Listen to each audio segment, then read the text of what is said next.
والذين يؤمنون بما أنزل إليك وما أنزل من قبلك আল্লাহ যা নাযিল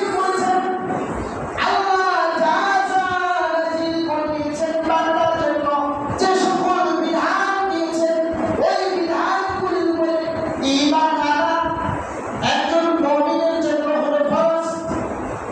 আপনি মুমিন, আপনি আপনার আইনকে মানবেন না, আপনি মুমিন হতে পারবেন না।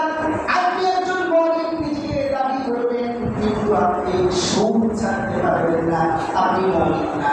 আপনি ঘুষ ছাড়তে পারবেন না, আপনি মুমিন না। আপনি রাসূলের তরিকা ছাড়া অন্য তরিকায় কোনো আমল করবেন, তা গ্রহণ করা হবে না। এটা কার কথা বলেন? আল্লাহ রাব্বুল আলামিনের কথা। রব্বুল আলামিন তিনি স্পষ্ট করে জানিয়ে দিয়েছেন, আমি যত বিধান নাযিল করেছি সব কিছু মেনে নেওয়ার নাম হলো মুমিন। এটি হলো ঈমানদারের পরিচয়। ঈমানদার যা হাদিসের মধ্যে রাসূল বলছেন, আল্লাহ রাসূল সাল্লাল্লাহু আলাইহি ওয়াসাল্লাম তিনি হাদিসের মধ্যে বলেন, মান তাকাতা আল-ঈমান মান রাদিয়া বিল্লাহি রাব্বান ওয়া বিল ইসলামি দীনান ওয়া বি মুহাম্মদ সাল্লাল্লাহু আলাইহি ওয়াসাল্লাম নাবিয়্যান ওয়া রাসূলা। আল্লাহ রাসূল সাল্লাল্লাহু আলাইহি ওয়াসাল্লাম এই হাদিসের মধ্যে বলেন, ঈমান হলো ওটা যে নাকি তার রবের প্রতি ঈমান আনে। একমাত্র তার রবের প্রতি ঈমান আনে।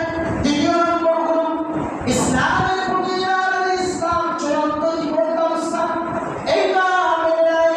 এটা হলো এক নম্বর ঈমানের পরিচয়।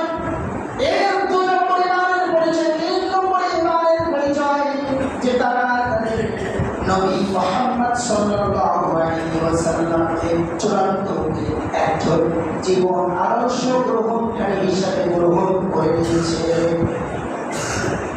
জীবনের প্রত্যেকটা ক্ষেত্রে মুহাম্মদ সাল্লাল্লাহু আলাইহি ওয়াসাল্লামকে আদর্শের রোল মডেল হিসাবে যারা গ্রহণ করে তারা হলো ঈমান। তারা কি বলেন? তারা কি এসে বাড়িতে বলেন না অনেকে? তারা কি বলেন? না ঈমানদার। এরা হলো চূড়ান্ত পর্যায়ের ঈমানদার, যারা রাসূলকে নিজের জীবনের আদর্শ হিসাবে গ্রহণ করে, এরাই হলো ঈমান। এখন আমরা কি এতটুকু ঈমানদার হতে পেরেছি? বলেন, হতে পেরেছি? জীবনের চূড়ান্ত পর্যায়ে সব ক্ষেত্রে আমরা রাসূলের সুন্নাহর উপরে পরিপূর্ণ অনুসরণ কয়জনে করি? বলেন, কয়জনে করি? অথচ প্রত্যেকটা রাসূলের প্রত্যেকটা সুন্নাহর মধ্যে রয়েছে তার উম্মতের জন্য চূড়ান্ত পর্যায়ে সফলতা।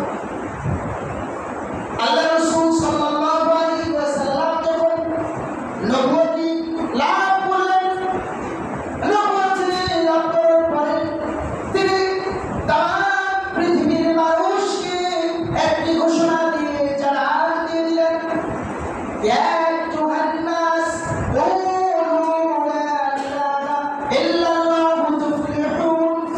আল্লাহ রাসূল সাল্লাল্লাহু আলাইহি ওয়াসাল্লাম তিনি তাম পৃথিবীর মানুষকে জানান দিয়ে দিলেন।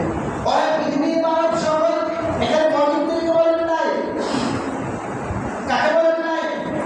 শুধু মুমিনকে বলছেন না, মুমিনদেরকে বলেন না, তারা পৃথিবীর মানুষকে।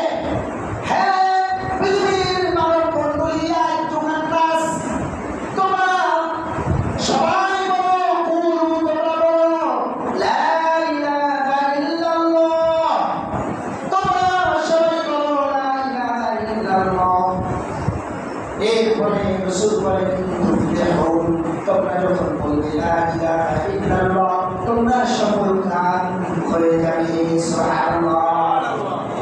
এই যে লা ইলাহা ইল্লাল্লাহ, এই লা ইলাহা ইল্লাল্লাহর ব্যাখ্যা যদি সবাই জানতো এবং বুঝতো, তাহলে কেউ আরো পরিচিত কোনো বিধানের সাথে মাথা করতো না। কথা বলা ঠিক? ওই যে পাকিস্তানের একটা ঘটনা, যখন আমাদের বাংলাদেশেও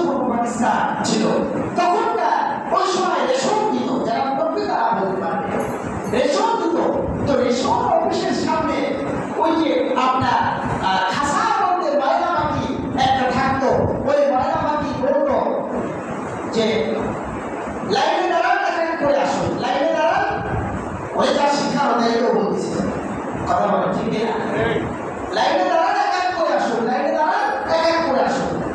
তো ময়লা তো যারা সুবিধা আসতো তাদের বলতো লাইনে দাঁড়ান, এক করে আসুন, লাইনে দাঁড়ান, এক করে আসুন। হঠাৎ করে একদিন খাসা মুখ খোলা ছিল, দরজা খোলা ছিল, ময়লা উড়ে যে পাশের এক গাছের মধ্যে পড়েছে। এতদিন মধ্যে পাশের গাছের মধ্যে যে বসে আছে, আশেপাশের যত পশু পাখি আছে এরা সবাই এসে দেখতে চাই, গলায় কত সুন্দর মালা, দেখতে কত সুন্দর, এটা আমার প্রত্যেকে আসতো, এইটা মনে হয় এই এলাকায় আসতো আমাদের খাদ্য খাবার ছিনিয়ে খাওয়ার জন্য। অতএব সবাই মিলে ওরা ধরে না। এখন ও বলতেছে কি সবাই দেখে লাইনে দাঁড়ান, এক করে আসুন। কি বলতেছে? লাইনে দাঁড়ান, এক করে আসুন। ও তো বুঝতেছে না যে